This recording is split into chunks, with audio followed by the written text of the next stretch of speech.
직장생활 20년 차, 중년의 문턱에서 느끼는 불안감, 저도 겪어봤습니다. 아픈 안개 뒤는 바람처럼 느껴지죠. 주말 반납하고 자격증에 매달리는 사람들, 부럽다가도 씁쓸한 마음 다들 공감하실 겁니다. 자격증이 전문가의 문은 열어주지만 그걸로 끝나는 경우가 많잖아요. 또 다른 자격증 찾아 헤매거나 하기장사하는 웃지 못할 일도 벌어지고요. 저도 한때 그런 경쟁에 지쳐서 나만의 이야기를 담은 책을 쓰고 싶다는 생각을 했어요.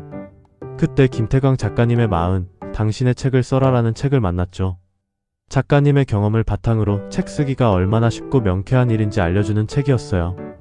작가님은 가난한 고시원 생활을 하면서도 수많은 실패를 겪으면서 작가의 꿈을 포기하지 않았대요. 3년 만에 첫 책을 냈지만 9년 만에 중국, 대만, 태국까지 저작권을 수출했고 10년 만에 초등학교 교과서에 글이 실리는 쾌거를 이뤘죠. 그 원동력은 나폴레온 힐의 나는 매일 모든 면에서 점점 나아지고 있다라는 문장이었어요. 계속되는 속에서도 포기하지 않고 오기를 불태울 수 있었던 거죠. 결국 36에 110권이 넘는 책을 펴내면서 대한민국 기록문화 대상까지 받았어요. 존재감 없던 나고자에서 강의와 책 쓰기로 세상에서 가장 바쁜 사람이 된 거죠. 작가님은 책을 쓴 후 인생이 180도 바뀌었다고 말합니다. 나는 국문학과도 안 나왔는데 이렇게 생각하는 분들 많으실 거예요.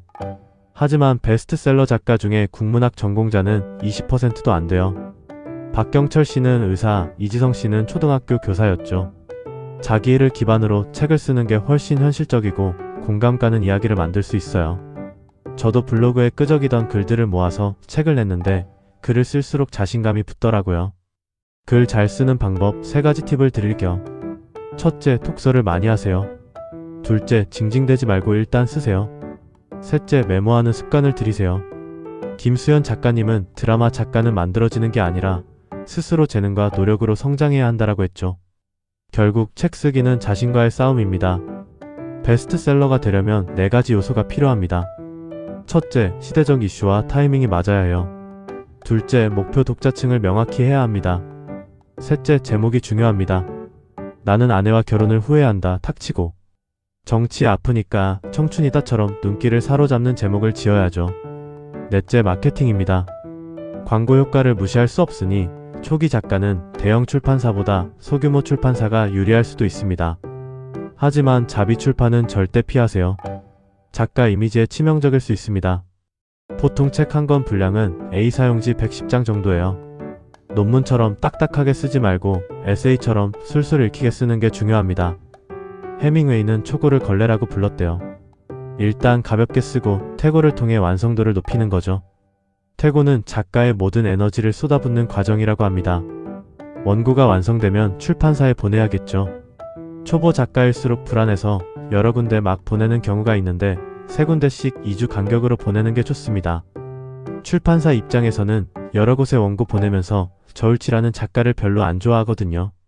2주 정도 기다려보고 연락이 없으면 떨어진 걸로 생각해야 합니다. 책 한 권 인쇄는 보통 3,000부 기준 67% 정도예요. 13,000원짜리 책 한 권 팔면 300만원 조금 안 되는 돈이 들어오는 거죠. 하지만 수만 부, 수십만 부, 수백만 부 팔리면 인생이 바뀌는 겁니다.